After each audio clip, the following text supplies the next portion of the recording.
Hi, and welcome back to Postscript. I'm John Petersen from the Arlington Institute, and we're coming to you from Berkeley Springs, West Virginia, just 100 miles away from Washington and Baltimore in the mountains of West Virginia. And we come to you every month or so as a part of a speaker series that we at the Arlington Institute host called Berkeley Springs Transition Talks.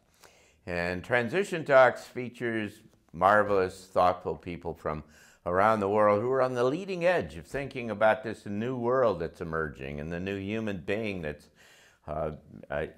coming along in this amazing kind of change from one era to another one. And our guest today is Steve McDonald.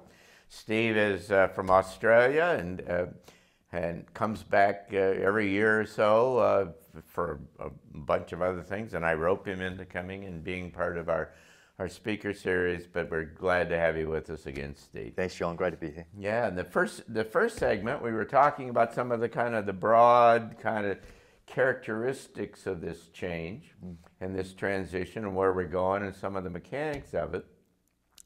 And it occurred to me that what we're seeing is the latest kind of incarnation, if you will, of something that started quite some time ago that everybody knows about, and that was Gutenberg's movable type that turned into the printing press. Now, that was kind of interesting to kind of go through this a little bit, because before then, the only way that you communicated ideas broadly, other than just talking to somebody, is that you had to round up a whole bunch of monks, and they sat there with candles, right? That's right. And duplicated over and over and over again. And what the printing press did, the movable type in particular, and then the printing press, allowed a fundamental change in the way that ideas were communicated among human beings. And it allowed the proliferation of these ideas.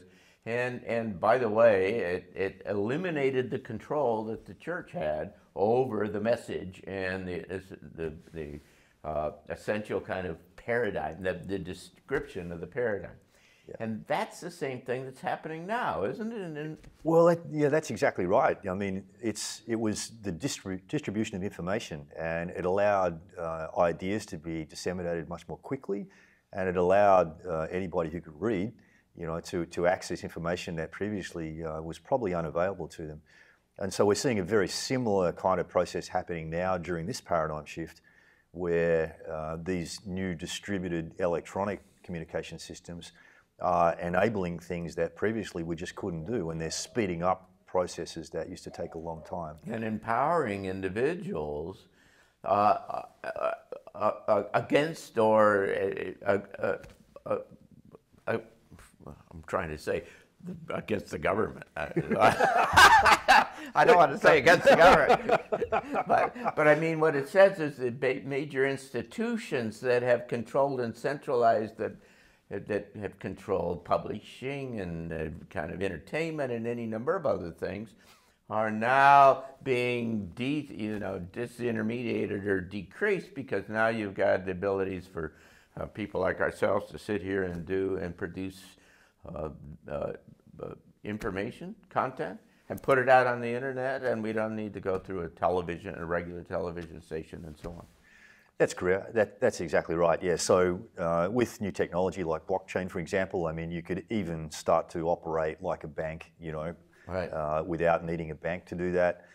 You could even create your own currency on the blockchain. Okay. What do you mean? How do I be a bank? So, tell me about being a bank. Well, Bitcoin emerged roughly about 5 years ago, based on the blockchain technology, and since then we've seen an explosion. And I think currently there's something like 600 different crypto coins out there. So what's a crypto coin? So a crypto coin is a digital token that is created to operate on the blockchain system. And as we were saying in the previous... So it's a virtual coin. I mean, it's not real. It's not real, no. You don't. But it's like kind of a dollar, but it's a coin, but it's a... It's a unit of exchange. Okay. Yeah. And the digital tokens are not always currency. They can be membership tokens. They can have different functions. Yeah, so there's much more scope for the use of this technology than just an economic system. You know, it can have other functions as Well, well. I mean, you just raised the point, is that unlike money that has this limited kind of a utility and value, you've now said that it could be a membership token or it could be something else. And so it's fungible or extractable, or, you know, it can be used in many different kind of ways. That's right, and in the next generation of this technology, which is starting to emerge with projects like Ethereum, we're seeing the possibility of smart contracts and other applications being put on top of the blockchain, built on top of the blockchain, which creates a very, very diverse system of systems. So now quickly explain how blockchain works so that... Sure. Sure. So the blockchain is a piece of software that was created by the creator of Bitcoin, and it was originally designed to be the foundation for a currency system, right? Using Bitcoin as the currency. And it's essentially an encrypted and distributed ledger. So it's a software program that runs not just on one computer, but on a network of computers. And so you have the same processes replicated many, many times throughout the network. And it's keeping account of the transactions that take place, and every so many minutes it accounts all the transactions and then encrypts them into what they call a block, which is a short block of code, and then that block of code is added to the previous block of code, so there's a relationship between the blocks, and there's a sequence. Chain of these. There's a chain, and that's where the term blockchain comes from. But what you're essentially doing is reaching across the whole system, taking a sense of senses of everything that has happened in the last period of time, and then collecting that and putting that behind the last time, the previous time you did it. So you have these chains of everything that has happened before that is still in. Exactly. So you've got a solid record of everything that's happened within the system over time. That's continuous, and it's also encrypted, so it's very hard to mess with. It's hard for anybody to change that record. And everybody that's in the system has some kind of a role to play in it, so it's not all located in one centralized location, right? That's right, yeah. So there's an incentive for anybody who has a computer to make that computer available to host this process. And there are financial rewards built into some of the blockchains, which is an incentive for people to... You can't hack it because it's located, everybody's got the same thing, right? And you've got to compare them and make sure that they're all the same. Yeah, so it's very difficult to corrupt, and I'm hesitant to say it can't be hacked because as far as we know, as far as I'm aware, that blockchain itself has never been hacked, but it may happen in the future. But the thing is, because the same records are replicated widely throughout the network, if you hack into one of the records and change it, then simply by comparing it with thousands, hundreds of thousands, maybe millions of other copies of the same record, it's easy to see where something's gone wrong. Yeah. So that really changes things because now you can't manipulate the numbers. A government agency or something else, or somebody who some bank official or some crook or some kind of thing. What it is this: once it's happened, then it becomes clear that is what exists. And you can't screw with it. Yeah, so in the old systems, we relied on a trusted third party to play that role, to do the accounting for us and keep track of how much money we had and that kind of stuff. And this new technology has essentially taken the middleman out. So the basic foundation, the program itself is trustworthy. So we don't need someone else to sort of be in the middle between transactions. So let's talk about this taking the middleman out, because this works across a whole, this is not just banking and things. No, that's right, So there's enormous potential, particularly with smart contracts, where you can write very specific programs to tell the system how to operate. Potential to take it well beyond economics. And just a very simple example might be, you could write a smart contract on the blockchain which said that if so many people call in from a particular road saying there's a pothole in the road, then the computer tells the automated pothole repair truck to go out and repair the pothole. Okay, very simple. And that can happen really without any human involvement apart from the initial report. And in fact, you could probably put cameras on the streets to report the potholes if you wanted to. So you're taking the human factor out, And that does a couple of things. It means that the system can operate faster, more efficiently, less expensively, and also without the possibility of corruption. So you don't get somebody ringing up and saying, hey, I'll give you a case of beer if you come and repair my potholes first, you know.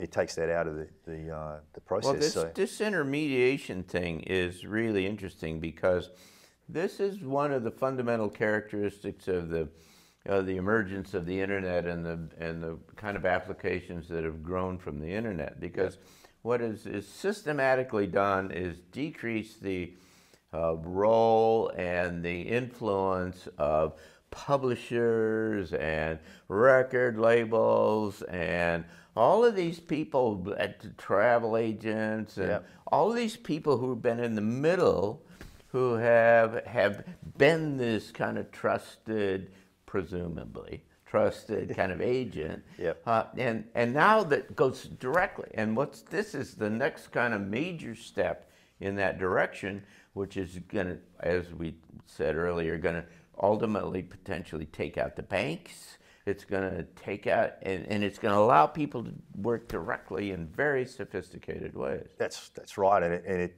potentially is going to radically change the role of government, the way that government operates. I mean, if you take that pothole example, you can extend that to a whole range of government procedures, administrative procedures, and those sorts of things. So it really will help us automate and shift, the responsibility away from governments in a lot of senses. Part of the problem, interesting problem, almost certainly, is that the government isn't going to sit still and watch the pins being pulled out from underneath their ability to be who they were and all of their funding and so on. That's right. So what it sets up is this emergent new capability that is extraordinarily powerful, that empowers individuals at the expense of governments and agencies and things. And at the same time, then you have the conflict between these legacy institutions who are literally fighting for their life to stay alive, and that's the essential nature of this kind of transition to this new world. That's exactly right, and you can look at the banking industry at the moment to see the early stages of how this is going to play out. I think the banks are definitely starting to take notice of blockchain. A lot of them have come together and formed consortiums to try and figure out how they can use the blockchain to support their own processes and ends. But what they need to realize, and I'm sure they are realizing slowly, is that this blockchain was designed to undercut what they do and really bypass what they do. And so there's a lot of radical change coming pretty quickly. Now there's a bigger picture here, because if you start from the presumption that controlling the money is the ability to kind of control everything else, which certain entities have articulated historically and said they don't care what the government says. If they can control the money, they control the country. What this is a direct threat to that kind of presumption and that capability, because it moves the control and the influence of the financial transactions down to the individuals, and it takes first banks and then central banks and whatever else out of the ability to control the financial system. Yeah, that's exactly right. And it gives users on the blockchain the potential to create their own currency. So in the same way that banks invent money at the moment by giving you a loan and just kind of instantly bringing into existence extra money, we can do that now on the blockchain. You and I could band together and say, well, we're going to issue a coin, and we could create a coin. So why would anybody want my coin, or why would it have value to anybody else? How does that work? Well, I guess you have to give it a purpose. So you've got to explain why the coin exists, and you might have some project that you're working on, for example, that you want to support using the coin, or maybe the coin is going to play a role in the process of whatever you're creating. In one example, one of the projects out there at the moment is some people are creating a project which is called Match Pool, and they've created a coin called a guppy, and it's going to be launching soon. And this is a place where people can go into a web-based program that works on the blockchain and create interest groups, kind of like social networks, and then if you create a match within your network, like it could be a match in terms of, you know, somebody who's looking to recruit somebody and somebody who's looking for a job might come together and match in the network that you created, then you as the network owner get rewarded in guppies, in these digital coins, right? So the coin is playing a role in the function of the organization. It's creating value for the people who belong to the network. And so people might want to buy those guppies so they can participate in the matchmaking network. Sure. Now this is a natural extension of concurrent currencies. Yeah. And what there has been is this movement from, you know, for a number of decades, for local areas to generate their own currency. Ithaca, New York is a kind of a famous example of this. And so if you go to Ithaca and you want to shop in town, they might give you your change in a currency, which is in Ithaca dollars, is what they call them. Right. And then those would be negotiable within the regional area, and that keeps the money into the system. But what it does is it does not play with the major kind of currency or the dollars in the system. And what you're just doing is moving this up to a level to where no matter what your affinity group or what your interests are or whatever, you now have a negotiable kind of entity or currency that you could play in that space. That's right. And because of the speed that the blockchain can operate at, you know, the transaction, you can send money around the world in like 30 minutes and have the transaction completed. And there are exchanges cropping up now where you can exchange one digital currency for another digital currency very quickly, instantly, virtually. Yeah. So there's going to be a lot of ease of movement in between currencies, which there is not so much at the moment, you know, with fiat currency. So it'd be very simple for you to go into a network and use one particular currency, and then very quickly, if you need to, convert some of that currency to some other kind of digital currency and use it straight away. You know, it's more seamless and much quicker than the current banking system. But what you're suggesting as well is that you can monetize just about anything with this kind of basic framework and capability. Is Absolutely, that right? Yeah. I mean, it creates essentially jokes. Creates I mean, you could make jokes, get people to pay you money because they like your joke or something. I mean, I don't know. It's about anything. You can yeah. You know, the sky's the limit, really. Anything you can think of, you know, you have the potential to create. And as I mentioned previously, this Ethereum project, you know, is kind of like a next generation of the blockchain technology, where you can imagine it being kind of like a sandpit that they've created on top of the blockchain, where people can come in and they can build whatever they want to build in the sandpit. So if you have a particular purpose, you know, that you want to create an organization for and a currency associated with that, you can go onto the Ethereum platform and using their foundation, build something, you know, fairly simply. Now this is interesting because at the same time that this is going on, what you're seeing is the significant decrease in conventional and traditional jobs from the pressure from robots and 3D manufacturing and other kind of things. And so what you're doing is taking out all of these traditional jobs. You've got a whole lot of people that don't have income in traditional kind of ways. You have a now social need to try to figure out what do you do and how do you transfer and how do you identify value in that kind of new situation where there aren't enough jobs for people. So you can't just determine their value based upon their economic contribution. And what's emerging here is a network and a capability that you can start to value all kinds of things other than just direct economic contribution. And so now people can start to be involved in a variety of things, that occurs to me, that could then trade value. And so you could say, what's the value of a grandmother? Okay, I mean, it helps the kids and raises the kids. And so there are all these kind of ways in which you could start to move the notion of value and contribution from just financial and economic things to these larger kind of area. That's right. Yeah, one of the areas of value that's been massively affected by our social media technology is your attention, right? So you've got so many things to look at and only so much attention that you can spend. And so one of the projects that's in the pipeline at the moment is what they're calling a basic attention token, or BAT. And this is one of these digital currencies, and they're going to use it in conjunction with online advertising. And so eventually you might get the choice of whether you want to allow advertising on the websites that you visit, and in return for allowing advertising, you might actually get rewarded in basic attention tokens. So you're actually going to get some return for your attention. So, you know, it's fascinating. That's what I need is more junk phone calls, yeah. Right. But as you say, you know, it's monetizing things that previously couldn't be monetized. It's putting value on things that have value but often weren't rewarded. Well, yeah, that's really been the shortcoming of the whole present kind of capitalism in the economic system, is that we have all of these other things that are of value that are integral to who we are in our lives that are not reflected in balance sheets and GDP and all that kind of stuff. Yeah, exactly.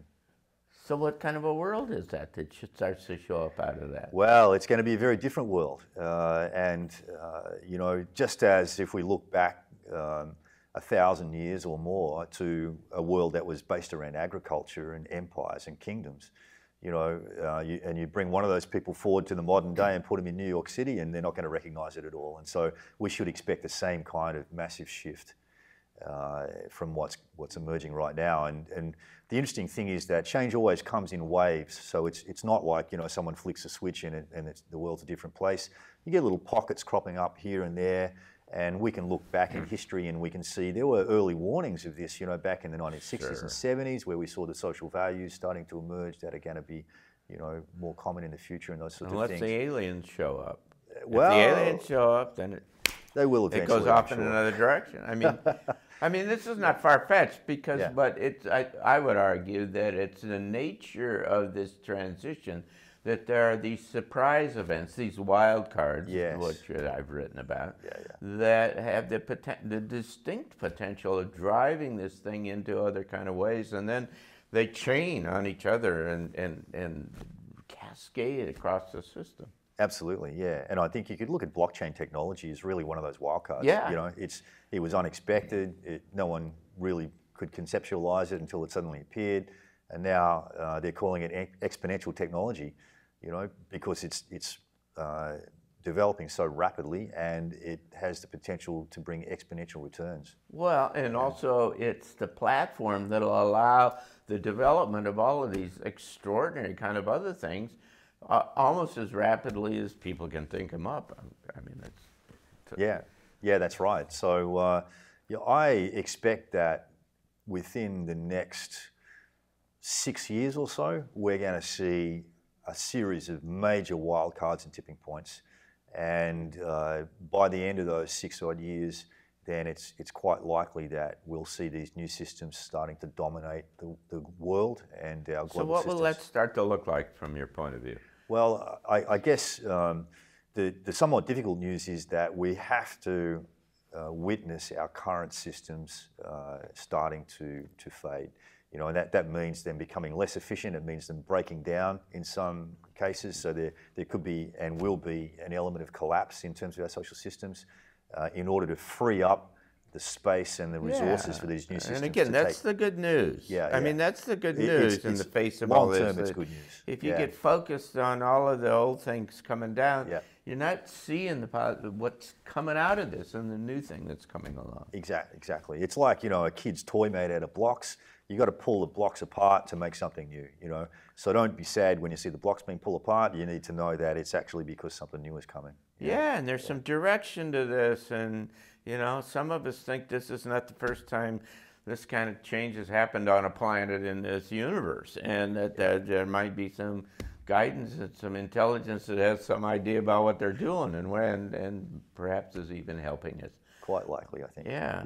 So I mean, it's an extraordinary and exciting kind of time where the opportunities that are being presented to us by things like blockchain, and by the way, you know, and there's a bunch of other kind of stuff. I mean, and we haven't talked about artificial intelligence. I know. You lay that on top of the blockchain, and God, I mean, in this there's a whole raft of disruptive technologies, and each one of them could change the world radically. Yeah, I mean, I know people are thinking, but working on levitation and anti-gravity, free and, energy, on and on. Energy from out of the air, and when you get these things all coming together, and particularly then on this information infrastructure that allows these ideas and these capabilities and this to move just anywhere, and in ways that you have not been able to do that before, then it really starts to be pretty interesting. It sure does. Well, it's nice to have you with us. Thanks for Rob. coming, being with us in Berkeley Springs, and thank you for being with us today. This is Postscript. We're coming to you from Berkeley Springs, West Virginia, just 100 miles away from Washington and Baltimore in the beautiful mountains of West Virginia. And we do this on a regular basis with the speakers that we bring to town around our speaker series called Berkeley Springs Transition Talks, and we hope that you'll join us and consider coming out and being with us on these Saturday meetings. You can find out more about that at transitiontalks.org, and you will also find out, you can see the rest of the series of our talks in Postscript on postscriptshow.org. And so we'll be back again in another month with another interesting speaker. And thanks for being with us. I'm John Petersen from the Arlington Institute, and thank you.